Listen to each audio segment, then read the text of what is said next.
¿qué tal? Bienvenidos a una edición más de Una Mirada, el programa de la Universidad Nacional y del CINAR S.A. Mi nombre es Maribel Quiroz Jara y en esta oportunidad vamos a hacer un balance general de los primeros 6 meses de la presencia del virus del SARS-CoV-2 que crea la enfermedad del COVID-19 en Costa Rica. Hasta el 6 de septiembre se cumplen 6 meses de la aparición del primer caso registrado en el país y por eso queremos hoy sentarnos a conversar con ustedes sobre este tema en aras de hacer un balance de la situación del país, de lo que hemos hecho bien, de lo que podemos mejorar, pero sobre todo para seguir creando conciencia de que esta es una lucha que la ganamos entre todos y todas. Para conversar sobre este tema nos acompaña el doctor Juan José Romero Zúñigo, quien es epidemiólogo de la Universidad Nacional. Bienvenido, Juan José, Una Mirada. Muchísimas gracias, Maribel. Aquí estamos para conversar de un tema que resulta fundamental porque prácticamente se ha vuelto el monotema en Costa Rica en sus diferentes aristas. Entonces, para servirle. Sí, definitivamente es el tema de la cotidianidad. Más o menos hay una proyección de que cada 100 años es que la humanidad vive una situación como esta y bueno, nos tocó a todos y todas nosotras vivirlo. Sin embargo, ha habido muchísima información al respecto. Algunas cosas las hemos hecho bien, otras podríamos mejorar y un poco esa es la idea de este programa, conversar con usted como especialista para tratar de hacer un balance sobre la situación de la pandemia en Costa Rica. Tal vez para iniciar entonces podríamos hacer eso, Juan José, ¿cómo valoraría usted la situación de la pandemia en Costa Rica a 6 meses de la aparición del primer caso registrado? Bueno, tal vez yo podría pecar un poco de optimista, pero si ponemos los datos en contexto, creo que Costa Rica ha tenido un manejo, vamos a ver, yo diría que ventajoso o bastante positivo con respecto a otros países del área inclusive, cuando estamos contando todavía los fallecimientos por cientos y apenas llevamos 400 y tantitos fallecidos a esta fecha y tenemos cerca de poquito más de 2 casos fallecidos por día y lo ponemos en contexto con otros países en los cuales los muertos por día se cuentan por decenas, en realidad creo que Costa Rica lo ha hecho muy bien. Tenemos que ver que ha habido 2 grandes momentos, ¿verdad? Los primeros 100 días y los segundos 100 días, por llamarlo de esa manera. Unos primeros 100 días en donde llegamos a tener poquito más de 1000 casos y después la explosión de casos que hubo a partir del día 90, 95, con un julio terrible, ¿verdad? Veníamos con marzo, abril, mayo, estuvieron bastante tranquilos. La gente se pudo haber quejado de que muy temprano se tomaron medidas draconianas por parte del Ministerio de Salud, acuerpado por todo el gobierno de la República, pero tenemos que entender que veníamos aprendiendo lecciones que habían ocurrido ya en Asia y que estaban sucediendo en Europa, y entonces nosotros necesitábamos tiempo. Entonces esas medidas draconianas lo que nos hicieron fue ganar tiempo. ¿Tiempo para qué? Tiempo para que la población aprendiera, tiempo para que la población se preparara, tiempo para que las empresas también se fueran acomodando a esta realidad que nos iba a tocar enfrentar, pero muy especialmente el sistema de salud. El sistema de salud nuestro no estaba preparado para afrontar una pandemia en las dimensiones que lo estábamos viviendo, por ejemplo, en Italia y en España, que eran como lo que más veíamos, y en donde teníamos casos dramáticos de médicos que no sabían a quién ponerle un respirador artificial, hospitales colmados, saturados, sistemas completamente colapsados, y nosotros no queríamos llegar a eso, entonces necesitábamos tiempo. Y eso permitió que precisamente la Caja Costarricense de Seguro Social se preparó a sus médicos, a sus enfermeros, al personal de enfermería, incrementó la capacidad instalada para unidades de cuidados intensivos y salones especiales para la COVID, y también se fue preparando a la población. Entonces, estos primeros 100 días, digamos que sirvieron de preparación y para lo que venía. Y lo que ha venido fue muy duro. Digamos que a partir de la segunda semana de julio hubo un crecimiento exponencial bastante fuerte por 3 semanas que luego se ha sostenido durante todo agosto, ¿verdad? Claro, con un incremento en el número de casos porque hemos llegado a tener algunos días reportes de poco más de 1000 casos. Sin embargo, en promedio nos hemos mantenido entre 650 y 700 casos. Y muy importante, y tal vez más importante para mí, es que hubo también, junto con el incremento en el número de casos en esas 3 semanas de julio, hubo un incremento en la ocupación hospitalaria por casos COVID. Y entonces pasamos de tener poco menos de 100 a tener 400 casos en cuestión de 3 semanas. Esto nos asustó mucho porque ese crecimiento que fue más que exponencial nos asustó montones, pero se logró estacionar. Y entonces por ahí estamos entre los 400, 420 casos diarios reportados, ¿verdad? Entendiendo que hay unos que entran y otros que salen o que cambian su estatus y entonces pasan de salón a cuidados intensivos. Entonces, por ahí nos hemos mantenido. Sí, el asunto es cómo no subir de ahí y cómo intentar bajar de ahí. Entonces, sí, las proyecciones dicen que a partir de la segunda semana de septiembre deberíamos de comenzar a bajar la cantidad de casos hasta llegar a tener, no vamos a llegar a tener 0 casos, muy probablemente nos vamos a estacionar en cerca de 200 casos cuando lleguemos al punto más bajo, pero entenderíamos que estos 200 casos también van a significar una reducción importantísima en la cantidad de casos hospitalizados y los fallecidos. Esas son las proyecciones. En el tanto, como decía usted, nos portemos bien, en el tanto hagamos caso, en el tanto sigamos protocolos, cosa que de cualquier manera cada vez es más complicado y tenemos que dejarlo ver así. Hay circulación del virus en forma comunitaria. Eso implica que a pesar de que nosotros sigamos todos los protocolos al pie de la letra, un pequeño descuido, un pequeño accidente puede ser que adquiramos la infección. Y esto lo digo para que, vamos a ver, para que si eso ocurre no nos sintamos culpables, ¿verdad? El que lo hace por negligencia pues tiene toda la razón de sentirse culpable y debería. Pero si por alguna razón, a pesar de que usted se cuida cuando va al supermercado, cuando viene a su trabajo, cuando está en su ámbito de su burbuja social, y usted dice, pero yo no rompí la burbuja, yo no rompí mi burbuja. Bueno, es que usted tocó una superficie, tocó una manija de una puerta, no se desinfectó inmediatamente, se llevó las manos a la cara. Pueden ocurrir ese tipo de pequeños accidentes que pueden desembocar en una infección, especialmente cuando hay circulación comunitaria del virus. Entonces, eso ha hecho precisamente, y cuando decimos de esta explosión de casos, se dio precisamente por la circulación comunitaria y también porque el virus cayó a un lugar en donde tenía todas las condiciones para explotar. Sí, antes de que entremos en ese punto, que era con mi siguiente pregunta, quería hacerle otra.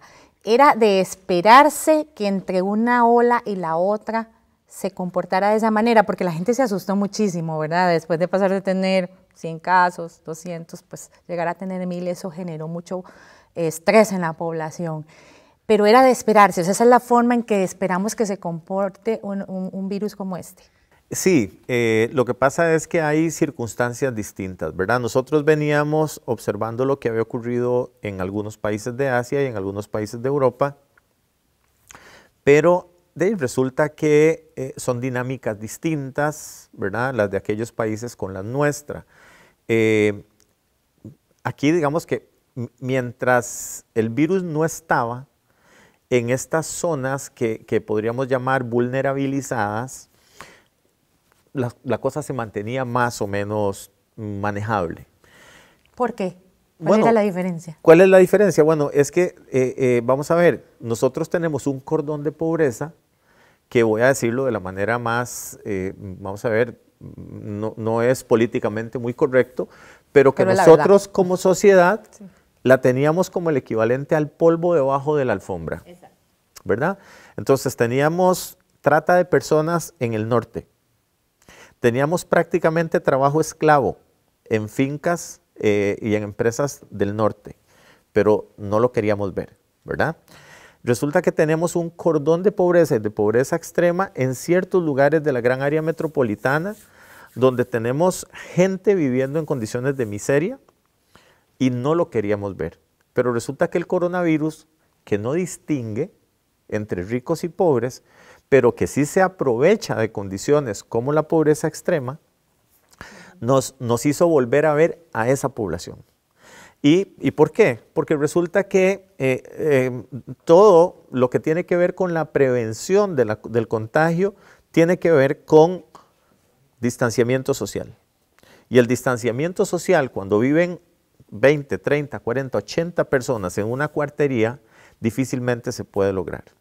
Tiene que ver con medidas de higiene y desinfección. Si la gente apenas tiene para comer, ¿cómo le vas a pedir jabones? En gel, sí. Que compren alcohol en gel, que compren desinfectantes, que estén desinfectando, etcétera, etcétera. ¿Cómo les puedes pedir que se queden en casa cuando necesitan salir obligatoriamente a chambear, a ver cómo consiguen la plata para el arroz y los frijoles, cómo consiguen la plata para pagar el cuarto? Entonces, y la otra es que definitivamente tienen que tomar servicios de transporte público y hacer uso de una serie de trasladarse largas distancias. Trasladarse largas distancias, etcétera. Entonces, ahí estaba el caldo de cultivo perfecto para que cuando el virus cayó en esa población, rápidamente se hiciera como vamos a ver, como un reguero de pólvora, ¿verdad? Y entonces, lo que nosotros podríamos decir es que, y en esto los sociólogos lo han identificado muy bien, nos hizo volver la mirada, a propósito del nombre del programa, mirada, ¿verdad? Sí. Le dimos una mirada a esa población que nosotros no queríamos ver. Exacto. Que la teníamos por ahí escondida, que estaba en el patio de atrás, o como digo yo, era el polvo debajo de la alfombra, y resulta que nos explotó en la cara. Y nos explotó de una manera que nos está haciendo ver que algo hay que hacer con ellos, porque nos están colmando los servicios de salud, porque representan una gran proporción de los casos que están llegando al hospital, porque nos representan una buena proporción de los casos que están falleciendo, y entonces algo tenemos que hacer con ellos. Más que solo asistencialismo, algo más habrá que hacer con ellos. Es un gran reto, y de los muchos retos que enfrenta el país conforme pues vamos avanzando en el abordaje de la pandemia. Por eso Una Mirada conversó con el doctor Daniel Salas, ministro de Salud, quien indicó que la mayoría de la población asumió el compromiso de seguir las recomendaciones de higiene y distanciamiento social, pero que todavía tenemos muchos pendientes en esta materia, como estábamos conversando. El ministro reconoció que este esfuerzo es el que ha permitido evitar el colapso del sistema de salud costarricense.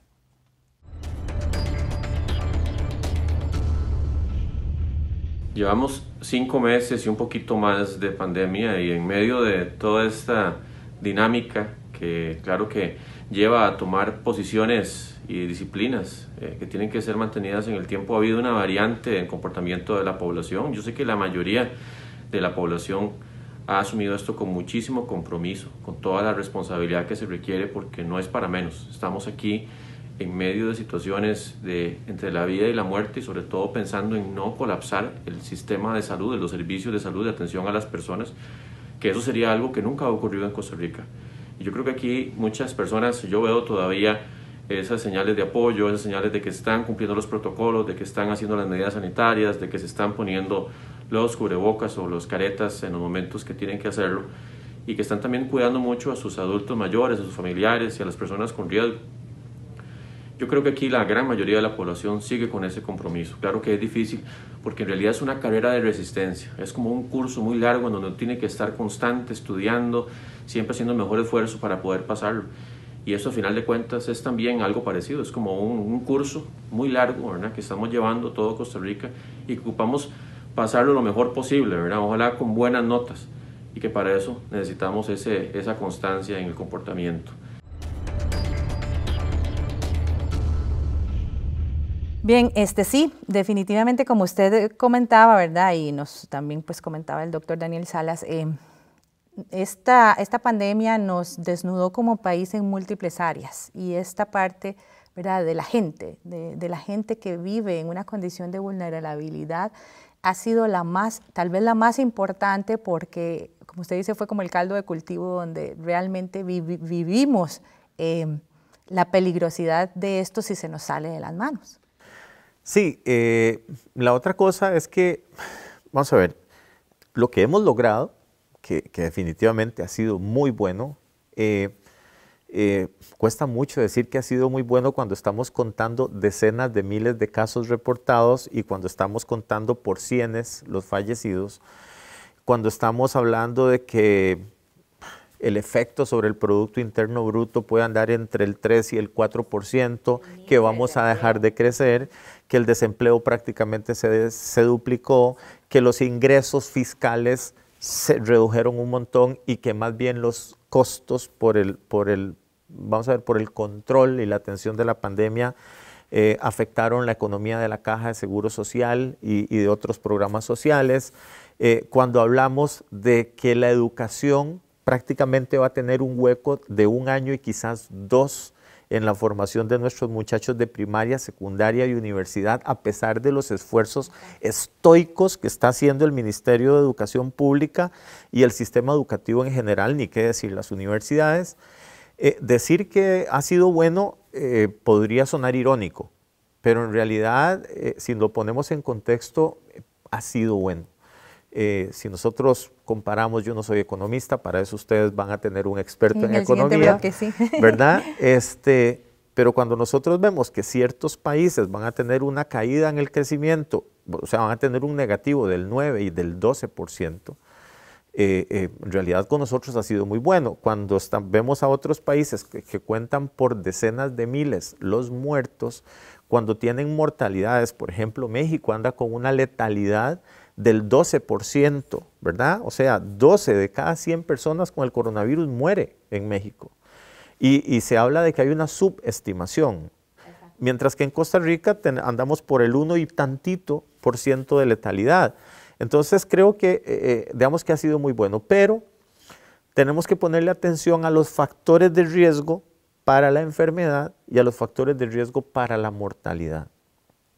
Y definitivamente un factor de riesgo para la enfermedad resultó ser la pobreza, para mi gusto, ¿verdad? ¿Por qué? Porque mientras no cayó a esas zonas, mientras no cayó en esas personas, hubo chance de pedirle a la gente distanciamiento, hubo chance de pedirle a la gente protocolos, hubo chance de pedirle a la gente quédese en casa, ¿verdad? Que era un discurso muy apropiado para cierto segmento de la sociedad. Exacto. Pero resulta que hay otro segmento que es muy importante, y que es mayor, además. Y que es muy grande, ¿verdad? Y que es muy grande. Y entonces eso se refleja en las estadísticas. Y la otra es que como sociedad creo que tenemos que volver la vista hacia modos de vida saludable, a estilos de vida saludable. Y definitivamente entonces aquí es donde se nos cobra la obesidad, se nos cobra el fumado, se nos cobra la hipertensión y la diabetes no controladas. Y los malos hábitos de vida. Y en general los malos hábitos de vida. Lo que pasa es que también, Maribel, tenemos que pensar otra cosa, y eso lo estamos viendo en esta población vulnerabilizada. Sí. Hay un alto nivel de informalidad o de desempleo. Exacto. O trabajan, digamos, en empleos que desafortunadamente son informales y entonces no están asegurados. Y como no están asegurados, no tienen control de su salud. Entonces, sí, no tienen los recursos tampoco para invertir en una dieta saludable, en medicamentos, en hacer ejercicio. O sea, eso no existe en su ámbito de vida, porque su ámbito de vida es subsistir día a día, tratar de sobrellevar la pobreza, ¿verdad? Esa es la parte cuando la imposibilidad material Exacto. obliga. Pero resulta que tenemos toda la otra parte de la población que sí podría aspirar a tener una mejor salud. Y sin embargo, digamos, despreciamos esa oportunidad. No colaboran tampoco. No comemos lo suficientemente bien, no hacemos el ejercicio que tenemos que hacer. Entonces tenemos estilos de vida bastante poco saludables. Y cuando nos enfrentamos a virus como este, que yo tengo que decirle una cosa, digamos, esto es porque es dramático, ya estamos hablando de 25 millones de casos alrededor del mundo, se estima que puede ser entre 3 veces y 10 veces más de lo que estamos viendo ahora por una cuestión de lo que el sistema capta respecto a lo que realmente hay. Entonces podríamos estar hablando de bastantes decenas de millones de casos alrededor del mundo. Y entonces, cuando a eso le juntamos que cualquiera es susceptible de la infección y que esto nos puede dar a cualquiera, pero tenemos más de un 40% de la gente en edad adulta con algún tipo de enfermedad crónica como diabetes o hipertensión, cuando hay una alta proporción en algunos países de gente que fuma, Costa Rica, gracias a Dios, está muy bien en eso, porque ha ido bajando desde la ley 9028, entonces ha ido bajando mucho esa proporción de fumadores, pero en los países con alta proporción de fumado, esa gente ha tenido grandes problemas. La gente con obesidad, que conforme incrementa la edad, cada vez es mayor la proporción. Entonces llegamos... Y las enfermedades crónicas no controladas, ¿verdad? Entonces llegamos a ser adultos con diabetes, con obesidad, con pasado fumador, eventualmente con EPOC o asma, y entonces tenemos todos los números de la rifa para que si nos cae el bicho malo, nos vaya muy mal. En este punto, ¿cuál consideraría usted que es el rito principal que tenemos como país para cerrar este bloque? Bueno, digamos que para controlar esto y que volvamos a tener cierto nivel de estabilidad y de tranquilidad en el sistema de salud y el sistema económico, porque necesitamos abrir, pero para abrir necesitamos un buen estado de salud, tenemos que volver a cumplir con los protocolos, con la normativa, con lo que se nos está suplicando, porque yo creo que desde el Ministerio de Salud prácticamente se nos implora que sigamos ciertas recomendaciones. Entonces tenemos que volver a eso, tenemos que volver al respeto por la vida mía y de los demás. Exacto. Entonces, si logramos cumplir con eso, creo que vamos a salir como sociedad, porque con eso todas las demás cosas vienen por añadidura. Entonces, como decíamos al inicio, hagamos caso, pongamos de nuestra parte que en realidad si lo hacemos, de esta vamos a salir bien, porque hasta la fecha, pues, vamos saliendo. Sí, vamos saliendo. Yo creo que podríamos salir con la menor cantidad de lesiones posibles como sociedad. Ya son muchas y yo entiendo que la gente está observando que hay mucho daño, que hay una gran afectación negativa, pero insisto, si nos ponemos en perspectiva, en realidad a Costa Rica no le ha ido tan mal como le ha ido a otros, nos pudo haber ido peor. Nosotros en epidemiología hablamos de la epidemiología contrafactual y es qué hubiera ocurrido si, bueno, qué hubiese ocurrido si no hiciéramos todo lo que hemos hecho, probablemente nos hubiera ido mucho más mal. Pues esperemos que la gente siga colaborando y nos siga yendo como nos está yendo hasta la fecha. Muchas gracias, doctor Juan José Romero, por acompañarnos aquí en Una Mirada en este bloque. Vamos a ir a una pausa y regresamos con el abordaje de los 6 meses de la pandemia, pero desde la perspectiva socioeconómica. Quédese con Una Mirada, que ya volvemos.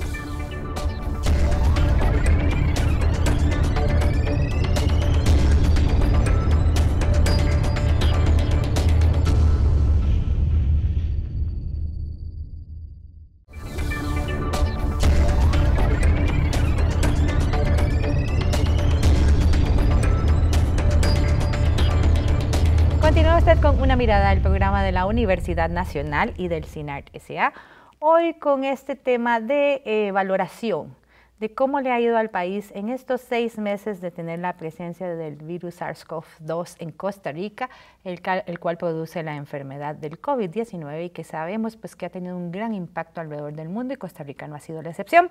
Sin embargo, pues, como vimos en el bloque anterior, pues en realidad el país ha respondido de la mejor manera, no nos ha ido tan mal, pero tenemos que seguir trabajando en ello. Y parte del seguir trabajando en ello también es que nos unamos para tomar esas medidas que sean necesarias también para reactivar la parte productiva y económica del país, que también se ha visto muy afectada por la pandemia. Para conversar sobre este tema nos acompaña el máster Carlos Arguedas Campos, quien es economista de la Escuela de Economía de la Universidad Nacional. Bienvenido una vez más a Una Mirada, Carlos, gracias por estar aquí. Muchas gracias, Maribel, y a Una Mirada por invitarme una vez más. O sea, realmente tema muy relevante porque la pandemia vino a agudizar algo que ya teníamos. O sea, la gente se le olvida un poco la historia, o sea, y los ticos somos cortos de memoria, o sea, pero nosotros veníamos precisamente ya enfrentando una situación económica. Lo que pasa es que la pandemia la magnifica. Entonces, ¿qué es básicamente lo que teníamos? Teníamos una preocupación de bajo crecimiento, que en aquel momento las autoridades no lo calificaban como desaceleración, es decir, la actividad productiva se venía contrayendo. No en términos alarmantes, o sea, pero se venía contrayendo. Teníamos las familias y las empresas, sobre todo las microempresas, sumamente endeudadas. Y teníamos al Estado sumamente endeudado. Ustedes recuerdan también el evento que tuvimos con toda la aprobación de la Ley de Fortalecimiento de las Finanzas Públicas, que no era otra cosa que tratar de lograr ese balance entre ingresos y gastos del sector público, porque es todo el sector público, no solo el gobierno. O sea, y veníamos mostrando alarmantemente un crecimiento también en la deuda del país. Entramos al 2020 y entonces de ahí teníamos una gran esperanza de que íbamos a poder mantener la actividad productiva cercana al 2%, o sea, veníamos como cuando la actividad decrece, el empleo sufre. Entonces estábamos peleando precisamente de que nos estábamos moviendo peligrosamente de un dato que se ubicaba entre el 11 hacia allá el 15. Y recuerdan el debate que hubo, salió alguien diciendo que era 15 y después el INEGI dice, no, es 13 apenas. Pero ya teníamos casi 1 millón de personas en informalidad. Viene la pandemia, entonces esperamos que 2020 tuviese un escenario más optimista, algunas medidas más de recuperación, pero a partir del 6 de marzo, como bien lo indica usted, nos toca el primer caso de una pandemia a nivel mundial que no esperábamos. O sea, realmente las pandemias es curioso y en el ciclo anterior, escuchando a los expertos en epidemiología, o sea, 100 años más o menos, la humanidad enfrenta ese tipo de enfermedad. La referencia con nosotros es precisamente 19-20 con la gripe española, o sea, que nos afectó. O sea, pero entonces de ahí entramos en un modo de economía diferente porque ahora tenemos que atacar los problemas internos que tenía el sistema productivo, económico como un todo, pero tenemos que atacar también dentro de un escenario de pandemia. Y la pandemia de ahí, en los primeros meses, como bien lo decía mi colega JJ en cariño, el doctor Romero, o sea, precisamente los primeros meses podemos entender que hayamos tomado la ruta que tomamos de confinamiento y contraer un poco la actividad económica, más que la literatura que teníamos cuando se presentan ese tipo de fenómenos, eventos. O sea, es que a medida que la pandemia va avanzando, la economía va decreciendo. O sea, pero sabíamos que si no éramos muy rápidos en la gestión de la pandemia, íbamos a llegar al pico más bajo de la economía, y ese pico la gente piensa que tiene forma de V, o sea, que caemos y no, ese pico puede tener forma de V y se puede prolongar ese bajonazo, como decimos los economistas, ese periodo de recesión mucho antes de empezar a subir. Entonces, ¿qué es lo que ha sucedido? O sea, que igual que sucedió un poquito anteriormente, la respuesta para compatibilizar economía y salud o para encontrar una solución desde reactivación ha sido muy lenta desde los órganos políticos competentes del país. Y es el problema más grave que afrontamos, o sea, porque ese efecto tan lento ha hecho de que contraigamos tanto la actividad económica que le dimos un frenazo al empleo. Y una economía no camina y no reactiva y no puede ser vista desde el punto de vista económico una buena opción de política económica cuando la gente no tiene empleo, porque ponemos en peligro la misma sobrevivencia de las personas. Entonces, lo que nos ha faltado en estos 6 meses es que entendemos las primeras medidas draconianas, como decía mi colega, pero debemos ser, porque todavía no lo tenemos, más rápidos en la gestión política para hacer precisamente una economía dentro de un estado de pandemia.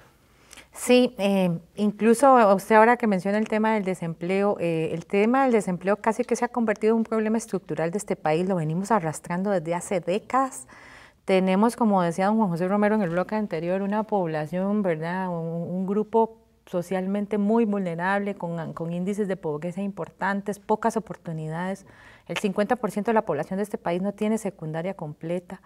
Las habilidades que requiere, ¿verdad?, el sector empresarial no lo tiene esa población que está desempleada, han insistido mucho en eso.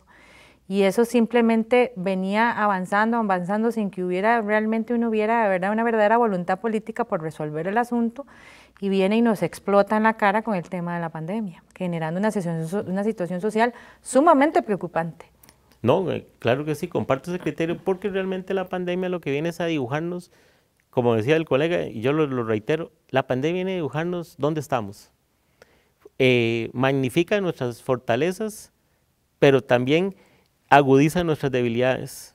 Y una debilidad que teníamos precisamente es que en el mercado laboral es que hemos perdido capacidad de empleabilidad realmente de lo que las empresas requieren, aunque habíamos hecho algunos matices ahí, porque ustedes recuerdan toda la discusión de la educación técnica, o sea, y fortalecer el INA y ayudar con Banca de Desarrollo a capacitar más a las microempresas, o sea, y las universidades han hecho un esfuerzo para ir modernizando sus mallas curriculares, ¿cierto? Pero el problema es los cambios en educación son muy lentos y dan frutos muy lentamente, o sea, si yo le enseño a los niños de escuela, a que no lo estamos haciendo, a partir de hoy, a que desde la escuela empiecen a dominar 3 idiomas, cuando llegan al mercado laboral, y porque no queremos que deserten en la época colegial, sino que ojalá deserten después de que tengan un bachillerato, ¿cierto? Y ojalá puedan seguir estudios superiores o formación superior, o sea, de ahí, probablemente el mercado laboral no va a pedir 3 idiomas, va a pedir 5 idiomas. Entonces, son muy lentos. Entonces, ¿qué vino a hacer la pandemia? Vino a dibujar las grandes debilidades que tenemos en el mercado laboral y viene a agudizarlas. ¿Por qué viene a agudizarlas? Porque esta pandemia viene a magnificar un cambio importante en los mercados laborales, que los mercados laborales están digitalizando y virtualizando más. Entonces, la población que ahora llamamos no teletrabajable, que tenía empleos estables, ahora están con una amenaza de que con esa pandemia o post-pandemia, algunas empresas ya han aprendido que la virtualización de sus operaciones es muy importante. Entonces, hay muchos puestos teletrabajables que van a ser rescindidos. E incluso cuando vemos, o sea, de casi 500,000 de personas que están desempleadas, suspensión temporal de contrato o reducción de jornada, la gran mayoría ha sido lo que más afectado ha sido los puestos teletrabajables o los sectores donde realmente la pandemia les cortó. Caso típico que todo el mundo comenta, o sea, pero no es el único, o sea, precisamente comercio. Comercio, o sea, ha tenido un frenazo y mucha gente ha tenido que cerrarle un negocio, entonces ha tenido que suspender el contrato, algunos despidieron de una vez. Entonces, realmente la pandemia viene a mostrarnos que en educación no estamos tan fortalecidos como se ha mostrado salud en los primeros meses, y sigue mostrándolo, porque yo creo que realmente hemos contenido muy bien el virus, o sea, una sociedad donde todo el mundo empieza a morir es una mala sociedad para la economía, porque aunque usted tenga los medios necesarios para comprar o trabajar, no va a salir de su casa por miedo, porque la incertidumbre es muy grande. Entonces, salud no ha sido tan fortalecido, a pesar de que se le dedica 8% al PIB, tan fortalecido como se ha mostrado salud en ese momento. Entonces, más bien, gran peligro que afronta la educación hoy en día, la brecha de analfabetismo digital que se puede estar generando al haber tenido que asumir enseñar de forma virtual o presencial y remota, porque no todas las personas tienen las mismas condiciones. Hay muchas personas en estado de pobreza que, como decía el colega, lo escondimos debajo de la alfombra. A mí me gusta decir que la pandemia vino a mostrarnos cómo somos, o sea, a desnudarnos como sociedad. A desnudarnos, o sea, como decía Albert Camus en su libro, en La peste, nos vino a desnudar como realmente éramos. Y entonces, en educación, no todos tenemos la misma conectividad, el mismo acceso, ni las mismas habilidades, aunque esté la oportunidad de poder tener clases virtuales. Entonces, realmente como sociedad, la pandemia nos está lanzando un reto en educación para mejorar la empleabilidad y la economía enorme. Sí, el tema de la brecha digital quedó expuesta al 100%. Una brecha que nos decían que no existía, está más que evidenciada. ¿Y sabes qué es lo triste, Manuel? Perdón que te interrumpa. Que hay dinero. Es que ¿por qué la crisis ha sido tan mal manejada? Las autoridades competentes, sobre todo políticas, yo digo que ha sido una pésima gestión económica, o sea, porque vieras que no es problema de dinero, porque sabemos que el Fonatel tiene montones de dinero para haber cerrado esa brecha, sin embargo no se hizo. Antes de entrar a analizar este tema que usted dice del abordaje de la crisis, vamos a compartir con ustedes el video que hicimos con el señor Álvaro Sáenz, presidente de la Unión de Cámaras Empresariales UCAEP de Costa Rica, quien aseguró que el sector se ha visto sumamente golpeado y visualizan un repunte será hasta final de año, si tenemos suerte. Confirmó que desde UCAEP mantienen un diálogo abierto con las autoridades del país para tomar las mejores decisiones que no pongan en juego la seguridad, pero que aseguren la reactivación económica que tanto necesitamos.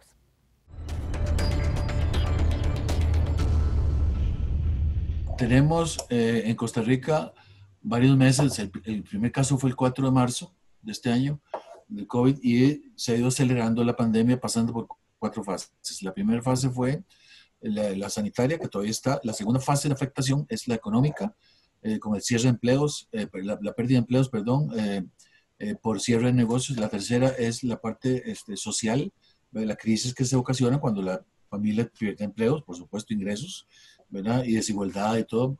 Y la cuarta fase es la política, ¿verdad? Entonces, vamos a ver cuánto avanzamos en ese tema. La afectación ha sido muy grande, se han perdido más de 200,000 trabajos, ya veníamos con un desempleo de 309,000 personas, o sea que ahora más de 600,000, estamos llegando a un 24% de desempleo nacional, así es que es una cuarta parte de la población económicamente activa. Y además tenemos un porcentaje muy alto, que era 47%, debe estar mucho más de 50 ahora, de informalidad.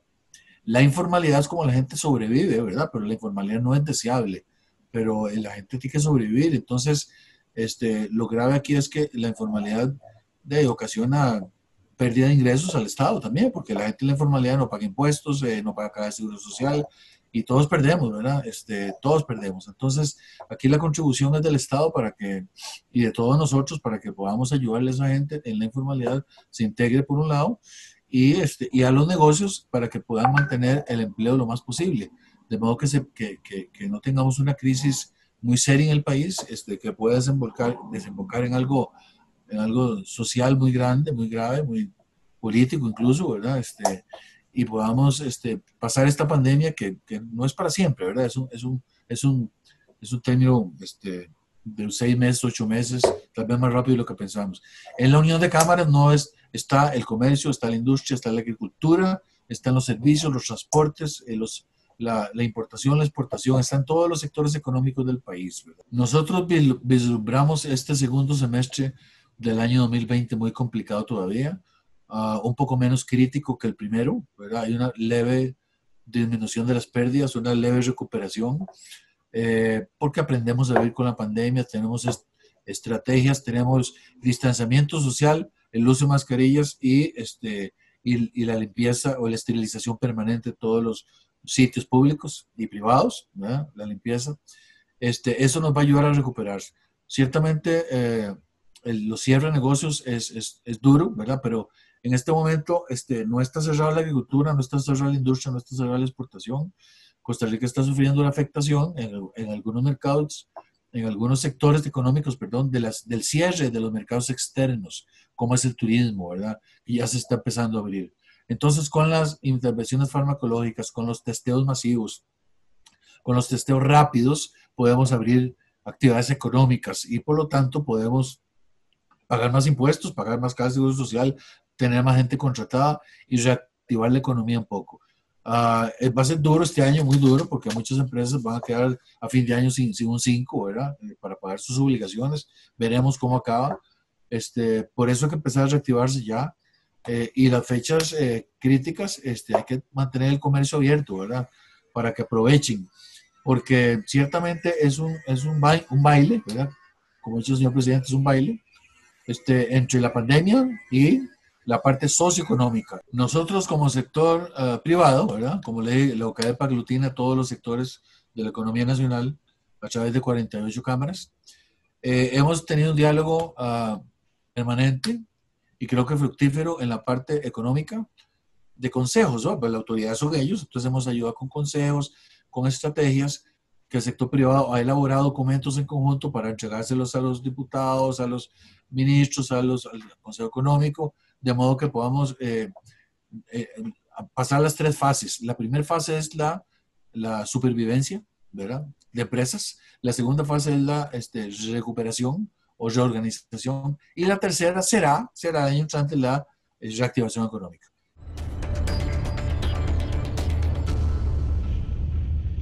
En efecto, como nos decía don Álvaro Sáenz, hay mucho trabajo que hacer en materia económica para lograr esa ansiada de reactivación, que sin embargo pues también tiene que ir de la mano de las medidas de seguridad, ¿verdad? Porque si tenemos muchos casos, pues la gente se asusta, no sale de su casa, no consume, ¿verdad? En fin, es una situación bastante compleja. Sin embargo, UCAEP ha sido bastante crítico y varios sectores de que no están tan seguros de que el abordaje de la crisis sea el adecuado. ¿Usted qué opina? No, yo comparto con UCAEP y muchos sectores, porque si algo realmente no ha funcionado en esa pandemia ha sido la gestión de la crisis que hemos tenido. ¿Por qué? Porque precisamente cuando yo enfrento un problema en términos económicos, puedo entender que los primeros meses, en los primeros 100 días, hayamos mandado a un confinamiento estricto, hayamos reducido actividad, porque necesitamos precisamente adaptar la economía dentro de la nueva situación pandémica. Pero después de 100 días que todavía estemos definiendo con ciertos sectores protocolos para que puedan operar. Es más, hoy veía un dato antes de venir al programa, a una mirada, o sea, de que una representante del sector de transporte se quejaba que a pesar de que ellos en 15 días hicieron todos los protocolos para que el servicio público de personas remuneradas funcionara bajo las más estrictas medidas, tardaron 3 meses para la aprobación del Ministerio de Salud. No puede ser. Es que la economía no se detiene, los empleos no se detienen, la gente no deja de comer hoy o mañana. O sea, necesitamos precisamente agilizar los procesos. Y entonces, si había que destinar recursos o personal para que se encargara de esos protocolos, para hacerlo rápidamente hay que hacerlo. Entonces, ¿qué es lo que ha sentido UCAEP? ¿Qué es lo que hemos sentido? Que el proceso de reactivación va muy lenta. Y seguimos como si estuviéramos al inicio de la pandemia, o sea, con martillos, término que no me gusta mucho, pero con martillos, donde cada día atentamos más contra el empleo y atentamos contra el estado de tolerancia social que tiene el país. Vean que los sectores ahora solo están reclamando una cosa, que nos dejen trabajar. Porque y que los escuchen también. Y que los escuchen, claro, porque digamos, en un país y en la economía, si no hay trabajo, es el ADN, es lo que el germen, es la savia de la economía. O sea, si no puedes trabajar, no solo pones en peligro tu familia, tu vida, la estabilidad social del país, sino que también la economía no se reactiva. Hay muchos protocolos, hay muchas actividades, casi todas pueden ser volver a la normalidad precisamente con protocolos. O sea, ¿qué es lo que pasa? Que hemos seguido una ruta muy acomodatiza. ¿Qué quiero decir? De que pidamos préstamos, financiamiento, que para mí, si me permiten el comentario, o sea, es una excusa para echarle la responsabilidad al otro para pasar cambios que en la economía nunca hubieran sucedido porque los sectores no estaban de acuerdo. ¿Cuánto tardamos en Costa Rica? 4 leyes engavetadas. ¿Cuánto tardamos y cuánto discutimos sobre el teletrabajo? Vino la pandemia y todos hartamos del teletrabajo y nadie ha hecho nada, todo el mundo ha visto las bondades y todo el mundo dice, pero ¿por qué no lo hicimos hace 20 años? Cuando iniciaron las primeras ideas de teletrabajo. O sea, porque realmente necesitamos una pandemia para hacer cambios, pero ahora se está llevando al extremo la pandemia como excusa para hacer transformaciones a nivel de sociedad que tal vez no todos estemos muy claros de qué transformaciones se están llevando a cabo. O sea, ¿por qué? Porque hay algunos intereses todavía, y lo voy a resumir en esto, o sea, nosotros vamos a salir reactivados y con una economía fuerte en la medida que seamos solidarios y todos los sectores nos apoyemos. Pero yo todavía escucho a algunos colegas y algunas personas que es una lucha frontal contra el empleo público. Démosle gracias a Dios que todavía hay empleo público. Sí, que es lo que nos ha mantenido fuera de la crisis. Ustedes imaginan lo que es. Devastadora. Ustedes se imaginan lo que es un sector privado golpeado por la pandemia. Venía golpeado por algunas condiciones económicas, pero viene totalmente golpeado, o sea, por la pandemia, y que tras de eso, o sea, fomentemos políticas para disminuir el empleo público. Agudizamos la crisis. El último índice mensual de actividad económica interanual a julio está en menos 9%. Se estima que vamos a crecer un 5% del Producto Interno Bruto. O sea, se estima que el desempleo podría llegar cercano al 30%. Entonces, ¿cómo vas a tener en medio de ese reto histórico que tenemos hoy en día, a tener discursos para más bien deteriorar la condición de un sector que más bien puede contribuir? Entonces, ¿qué es lo que tenemos? Es el que está moviendo la economía. Entonces, ¿qué es lo que tenemos que hacer? Decir, bueno, mantengamos lo que tenemos y discutamos algunas reformas que son importantes, pero permitámosle que los sectores privados que se han visto golpeados puedan volver a la normalidad con todos los protocolos de seguridad y para poder reactivar la economía y el empleo. ¿Cuál considera usted, para entrar ya en el cierre del bloque, que deben ser las medidas urgentes que a los 6 meses de la pandemia debemos tomar como país para reactivar la economía de la forma en que la necesitamos? Hay 3 que son fundamentales. Incluso yo me sumé a las 2.000 y resto de propuestas que le hicieron al gobierno en la página web donde pidió soluciones, ¿cierto? Primero, o sea, hay que cambiar la visión porque una economía no se reactiva con impuestos. Y menos tratando de encargar a la clase media con impuestos, que más bien a veces, y ahora viene unos colegas distinguidos de la parte sociológica, donde creo que eso lo tienen más claro, o sea, donde hay una intencionalidad de disminuir la clase media en Costa Rica, o sea, polarizar aún más, digamos, esa división de clases. Entonces, primero, una economía no se reactiva con impuestos, o sea, entonces, debemos hacer una revisión rápida del sistema tributario. Yo he dicho que debemos pasar del IVA a un impuesto plano, que eso es para otro programa. O sea, segundo elemento, tenemos que permitir la apertura con todos los protocolos para que la gente trabaje. Porque la gente, ustedes han visto la capacidad de innovación que hay en este país, cómo la gente se ha reinventado. Sí, increíble. El emprendedurismo es increíble. Increíble. Y nos hicimos expertos en comercio electrónico totalmente. Sí. Y lo otro es que la ruta no es más endeudamiento. La ruta no es más, es ver los recursos que hay en FONAVE, los recursos de los presupuestos de las instituciones que no se están gastando, como construcciones o viajes o cosas viáticos, agua, luz, todo eso, o sea, no se está usando. Y redireccionarlos a atender el apoyo solidario. Algunas familias están pasando mal, pero sobre todo para crearles mecanismos para impulsar ese comercio electrónico y ese emprendimiento fundamental que la sociedad ha mostrado que tiene, el ADN innovador emprendedor que tiene la sociedad costarricense.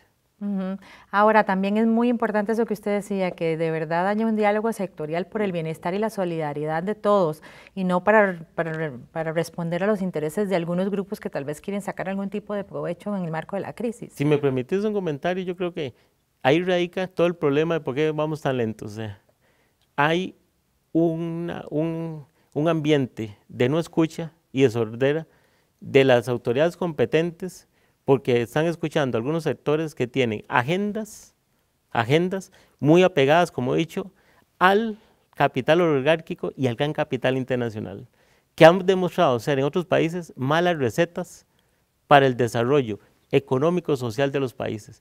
Tenemos que volver a la vía costarricense, que es la de diálogo, la de paz social, la de escucharnos y la de unirnos, concatenarnos todos, sectores públicos y privados, en un ambiente solidario para salir adelante de este reto histórico que nos ha tocado vivir de la pandemia.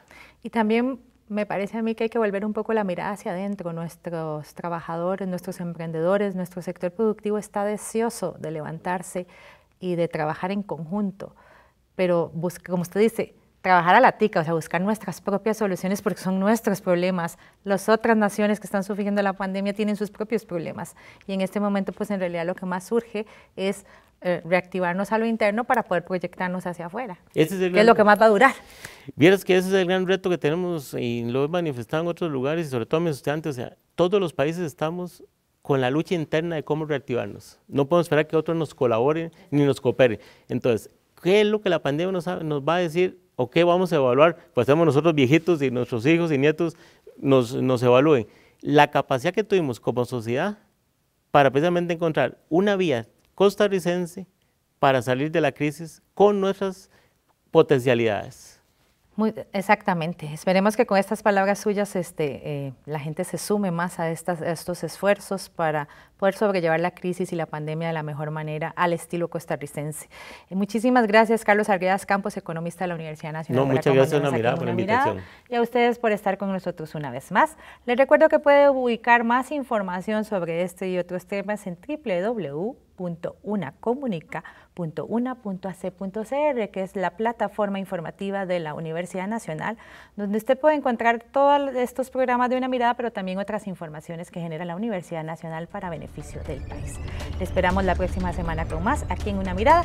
Hasta pronto. Cuídense mucho.